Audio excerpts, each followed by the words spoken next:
Hey, what's up, guys? So today we are going over 5 tips to make your PCS easier coming to Jacksonville, Florida. And we're getting after it right now.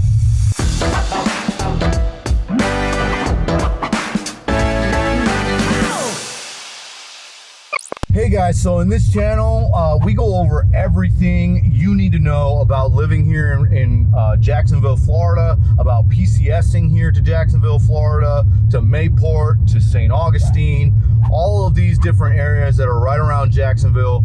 And if that's the information that you want, please hit that subscribe button, give the video a thumbs up, and of course, if you've been around for a while, you know, my name's Ed Wheeler. I'm a sailor and realtor here in Jacksonville. And my biggest point of doing all of this is, one, to give you all the information you could ever need about moving here, but also to really take care of you when you are PCSing to Jacksonville, because PCSing is so hard, right? So I want to make sure that we can get some of that stress off your plate.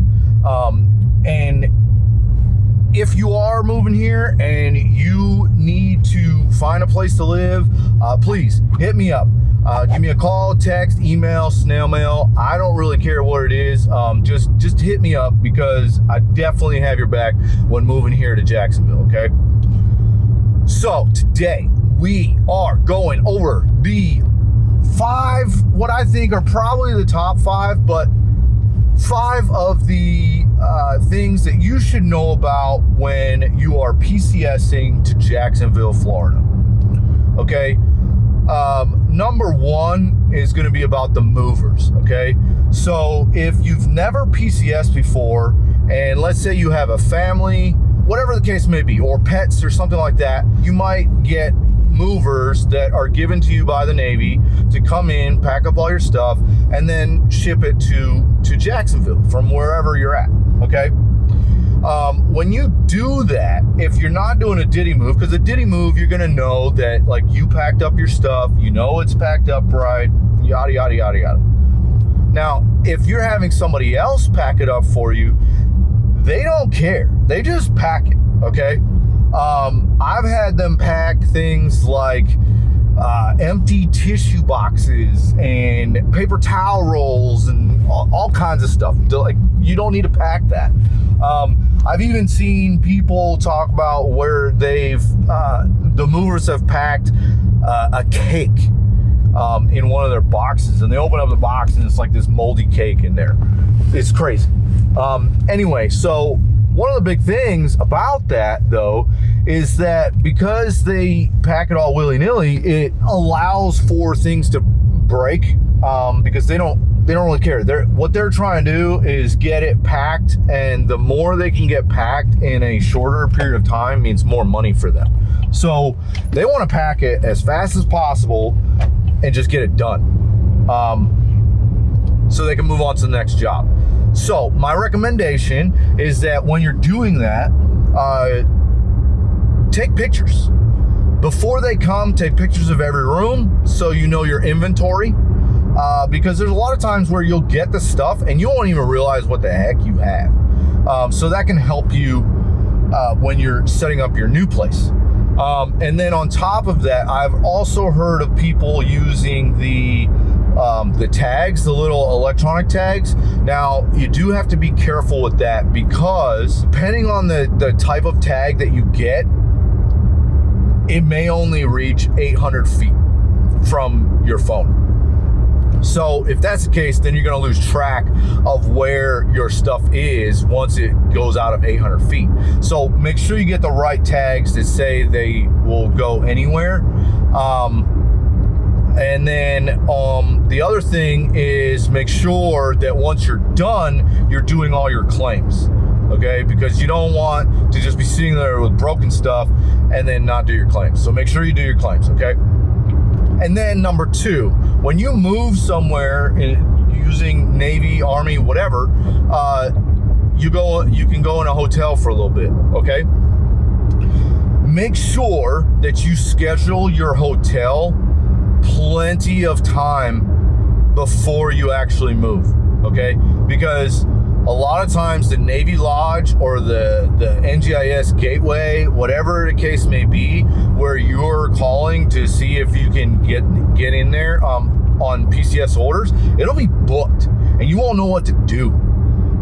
So if that's the case and they are booked, then just, you know, call around, find a hotel, and you can book it. But just try to do it early, because you're gonna be able to get a hotel room that does a lot better. Now, the other thing is, if you cannot get a hotel room on base, like I said, you can go out in town, and there's a number of different hotels that you can go to. I would just be careful of the area. So for example, I wanted my family to be near our house, so it wasn't too far away, but I also needed it big enough because we had our family. So think about these different things. We also needed a pet friendly hotel because we had a pet, we had a dog.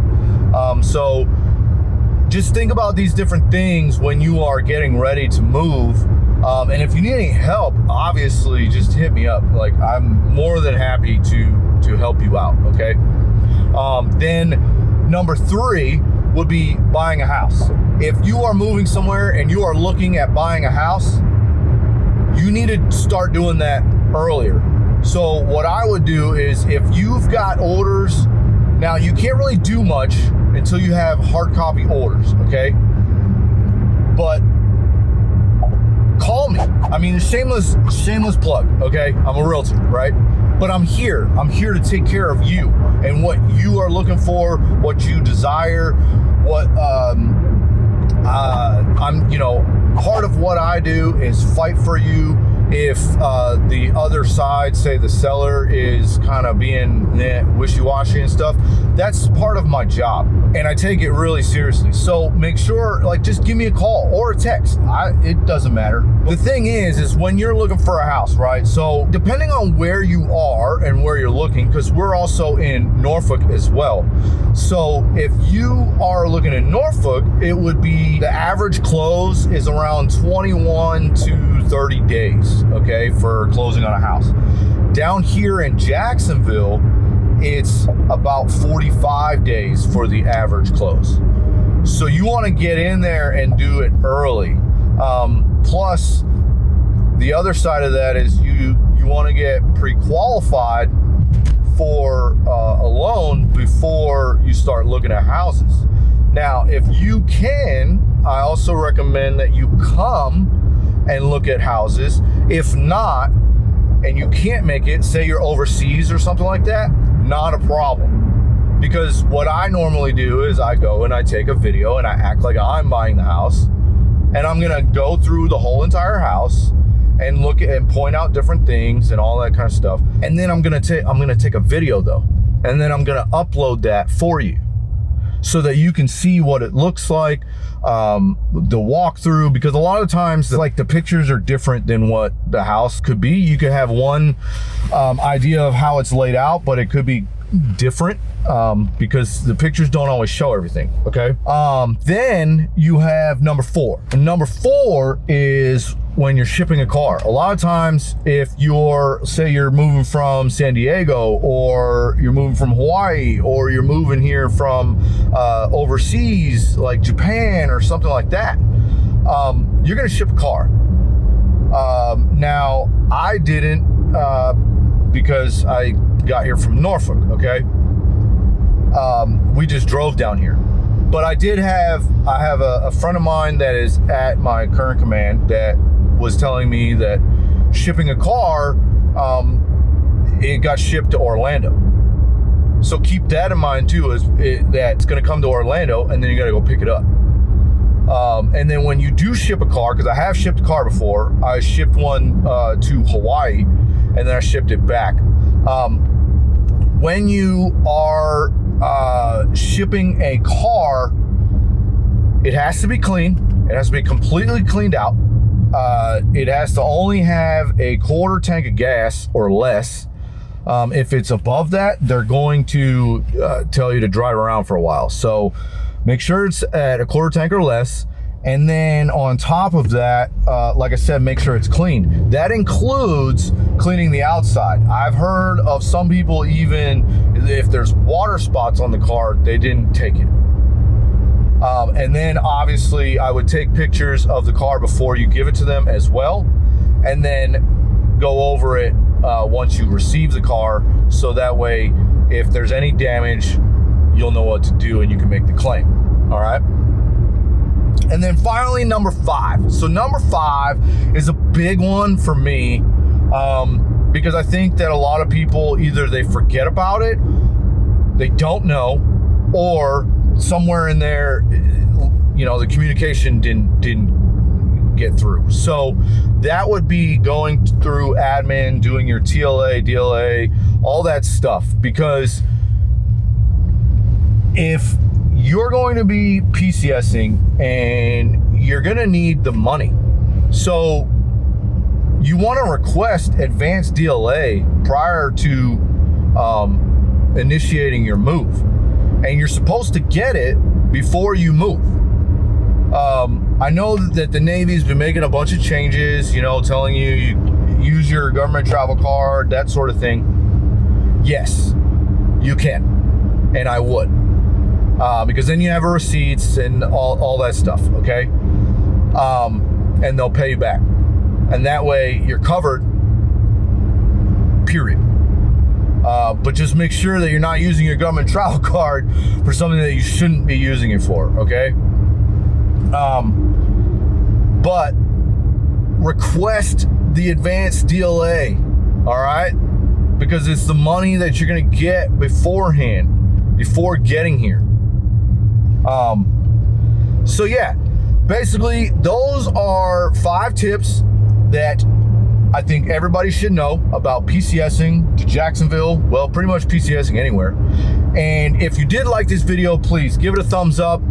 Make sure you subscribe, because there's plenty more stuff coming. I'm going to be talking about coming here with kids, coming here with pets, where are good places. We're going to go over the schools. We're going to all of it, okay?